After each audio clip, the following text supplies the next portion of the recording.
Hai, balik lagi sama aku, Kailin.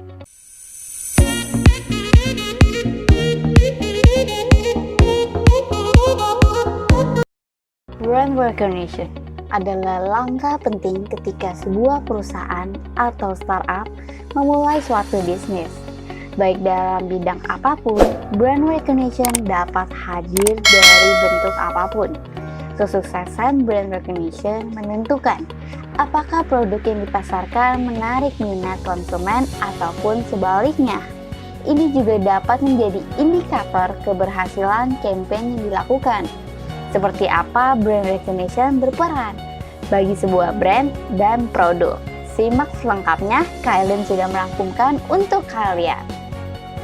Apa itu brand recognition? Istilah brand recognition mengacu pada kemampuan konsumen untuk mengidentifikasi merek tertentu dengan atribut di atas merek lain.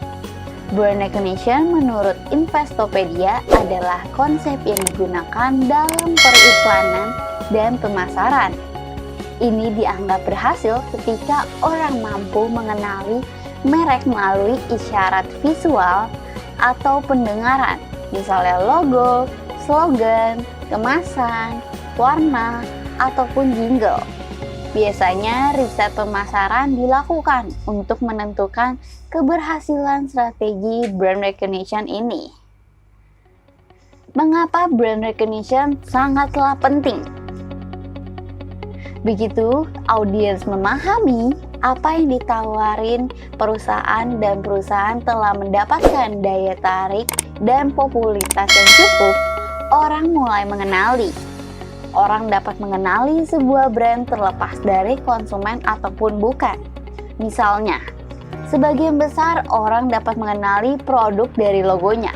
Meskipun tidak menggunakan produk tersebut, mereka menyadari bahwa itu adalah brand gadget premium. Konsumen saat ini relatif lebih berpengetahuan daripada sebelumnya. Oleh karena itu, brand harus benar-benar menonjol untuk mendapatkan kepercayaan mereka. Disinilah brand recognition berperan. Misalnya, ada dua produk identik yang ditawarkan oleh brand yang berbeda. Konsumen akan memilih produk dari brand yang sudah ia kenali. Jadi, ini memastikan bahwa pelanggan cenderung memilih brand tersebut, memberikan keunggulan kompetitif atas produk kompetitor. Di sini Kailin sudah merangkum beberapa strategi yang bisa kamu terapkan untuk membangun brand recognition untuk brand kalian. Yang pertama, bagikan konten sesering mungkin. Konsumen akan lebih bersedia membeli produkmu jika mereka merasa tahu apa yang produkmu tawarkan. Mereka juga akan lebih bersedia jika mereka merasa telah menerima nilai dari produkmu sebelum membayar sepeser pun. Cara yang baik untuk menciptakan nilai tersebut untuk konsumen adalah dengan memproduksi ataupun menyusun konten yang memenuhi kebutuhan mereka. Jadi, jangan hanya membuat konten yang mengiklan brand kamu ataupun produkmu, namun bagikan juga pengetahuan yang terkait dengan produk ataupun industrimu. Kamu dapat melakukan dengan tetap aktif secara online melalui website ataupun sosial media. Kamu tidak hanya akan membangun kepercayaan pada klien yang sudah mengetahui brandmu. Melalui konten, kamu juga akan mendapat exposure kepada konsumen baru.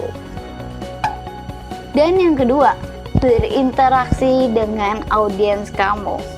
Orang tidak suka diajak bicara, terutama oleh robot.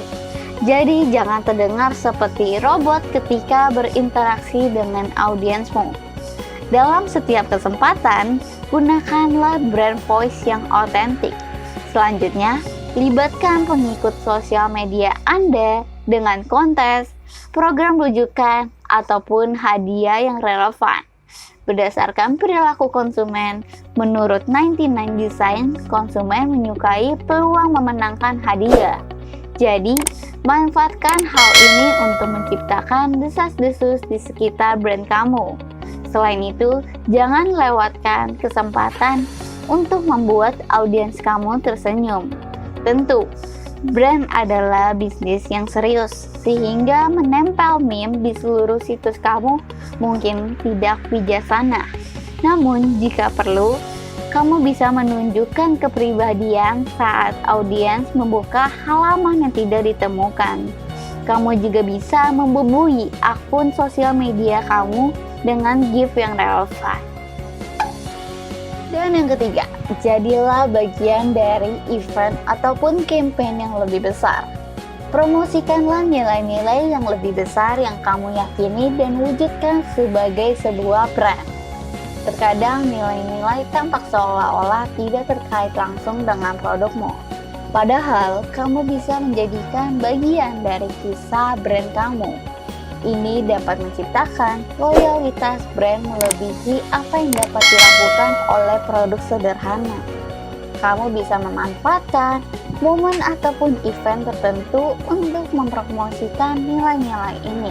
Misalnya, dengan mengikuti campaign Zero Waste atau Eat Hour untuk mempromosikan nilai-nilai lingkungan.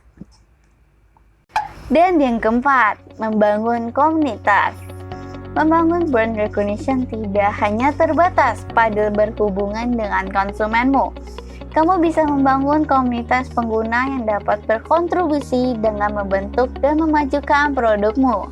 Membangun komunitas memungkinkan konsumen Anda terhubung dengan satu sama lain dan bertukar pengetahuan tentang topik yang penting bagi mereka.